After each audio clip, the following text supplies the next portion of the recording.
ये एक कामयाब और बाकमाल किस्म का जलसा था जो पाकिस्तान तहरीक इंसाफ ने किया। और एक बात तो क्लियर हो गई है कि इमरान खान साहब की कॉल जो है वो अभी तक कारकुनों में काम कर रही है। दूसरी बात जो है वो ये कि जो रिपोर्टर्स थे ग्राउंड पे उन्होंने बताया कि लोगों की दिलचस्पी इस बात में थी कि इमरान खान ने बुलाया तो हम इमरान खान के बुलाने पर आए हैं, हमें कोई लायामल दिया जाए और बताया जाए कि इमरान खान साहब की आज़ादी कैसे मुमकिन होगी। लोगों को जो ऑपरेशन खैबर पख्तूनख्वा में हो रहा है उस पर बहुत गम और गुस्सा था। मादनियात के कब्जे के हवाले से लोगों के बड़े सवालात थे। ये वो सारी चीज़ें हैं जिन पे इमरान खान साहब भी बात करते रहते हैं और लोग उन्हीं चीज़ों के साथ जलसे में आए थे। लोगों को वहाँ मौजूद क़यादत में और उनकी तकरीरों में ज़्यादा दिलचस्पी नहीं थी।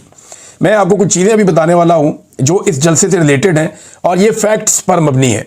ये चीज़ें आपको पसंद आए ना आए, लेकिन एक्चुअली वहाँ पर यह हुआ। इंतज़ामात बेहतर नहीं थे, जलसागाह में कचरा था और वहाँ पर काफ़ी गट्टा मिट्टी थी और बड़ी स्मेल थी, बदबू थी। ये चीज़ें नामुनासिब है। अगर आप मेहमानों को बुलाते हैं तो बेहतर जगह पे बंदोबस्त करना चाहिए था। एक और चीज़ ये है कि पंजाब की शमूलियत हैरान कुन हद तक ज़्यादा थी। कुछ सहाफ़ियों ने मुझे यहाँ तक क्लेम किया कि अगर हम ज़्यादा ना बोलें तो आधे लोग तो पंजाब से आए हुए थे और ये बहुत बड़ी तादाद है। इस पर आलिया हमजा साहिबा का जो है वो बड़ी कोशिश है उनकी, अगर इतनी बड़ी तादाद में लोग पंजाब से पहुँच गए हैं तो। और अडियाला जेल में भी पंजाब से ही ज़्यादा लोग आजकल जा रहे हैं। रावलपिंडी में अडियाला जेल है, बहुत लोग वहाँ पहुँच जाते हैं। तो पंजाब की शमूलियत हैरान कुन हद तक ज़्यादा थी। कई किलोमीटर तक सड़कों पे लोग मौजूद थे और इसकी वीडियोस बाकायदा लोगों ने डाली है।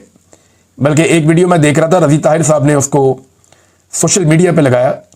उसमें लगभग 1 किलोमीटर की वॉक है जलसागाह तक और उस वॉक के अंदर हर तरफ बहुत बड़ी तादाद में लोग चल फिर रहे हैं जो जलसागाह की तरफ जा भी रहे हैं, आ भी रहे हैं।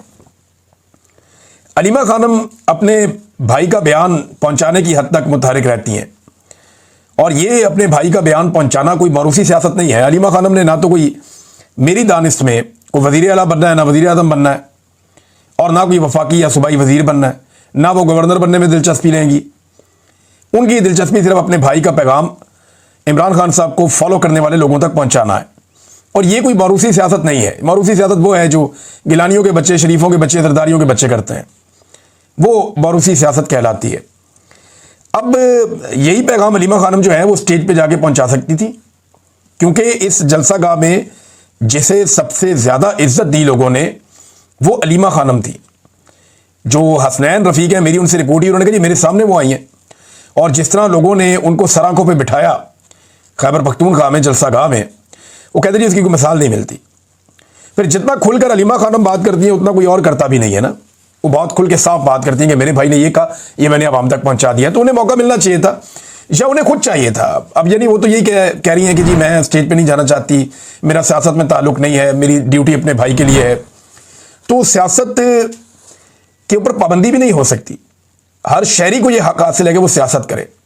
हाँ, जिन्होंने हलफ लिया हुआ है कि वो सियासत में हिस्सा नहीं लेंगे उनको नहीं लेना चाहिए, लेकिन हर शहरी को सियासत में हिस्सा लेना भी चाहिए और उसका ये हक भी है। और अगर अलीमा खानम अपने भाई का पैगाम पहुंचाती तो कुछ गलत नहीं था, लोगों के लिए वो बड़ा पॉजिटिव होता। भारत ये उनकी पार्टी का अपना फैसला है। एक चीज़ और है कि कोई सरप्राइज या लायामल जिसके बारे में दावा किया था अली अमीन गंडापुर साहब ने कि मेरे पास सरप्राइज भी है और मैं कोई लायामल भी अनाउंस करूंगा कि अब करना क्या है, तो ऐसा कोई अनाउंसमेंट नहीं हुआ। कोई लाइन ऑफ एक्शन कारकुनों को नहीं दिया गया जिसकी वजह से कारकुनों में कुछ मायूसी थी। फिर कई लीडर जो हैं वो स्टेज के ऊपर आए तो अवाम ने नीचे से रद्द-ए-अमल भी दिया। ऐसी बहुत सारी वीडियोज़ हैं, मैं आपको दिखा भी सकता हूं, लेकिन नामुनासिब है। जिसमें कुछ सहाफ़ियों ने रिपोर्ट किया, यानी मोहम्मद फ़हीम साहब ने कहा कि हुल्लड़बाजी हुई, बहुत नारेबाजी हुई और कारकुन जाना शुरू हो गए। अली अमीन गंडापुर साहब की तकरीर चल रही थी, कुछ और लोगों की लोग जो है वो पंडाल में से जूते उठा रहे थे। तो बहुत अजीब चीज़ें भी हमने वहाँ पर देखी जो नामुनासिब है। लेकिन ये पब्लिक का रद्द-ए-अमल क्यों आ रहा है ये तो क़यादत अच्छी तरह जानती है कि लोग क्यों मायूस हो रहे हैं पाकिस्तान तहरीक इंसाफ की उस क़यादत से जो इमरान खान साहब के नाम पे इक़्तिदार में आई है। जानदार तकरीर किसकी थी इस पूरे जलसे के अंदर? तो एक बड़ी जानदार तकरीर जुनैद अकबर साहब ने की। उन्होंने कहा जी मुझे अपने इदारों पे फ़ख्र है, मगर क़यादत के हवाले से जो इदारों की क़यादत है उनसे वो प्रॉब्लम्स हैं, वो बता भी रहे थे। उन्होंने कहा जी हमारे शहीदों को शहीद नहीं मानोगे तो मैं आपके शहीदों को शहीद नहीं मानूंगा।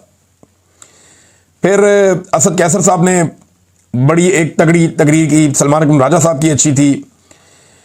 और फिर भी ज़्यादातर ऐसा लगता था कि लोग यहाँ पे आए थे सिर्फ इमरान खान की कॉल के ऊपर, किसी और के लिए नहीं आए थे।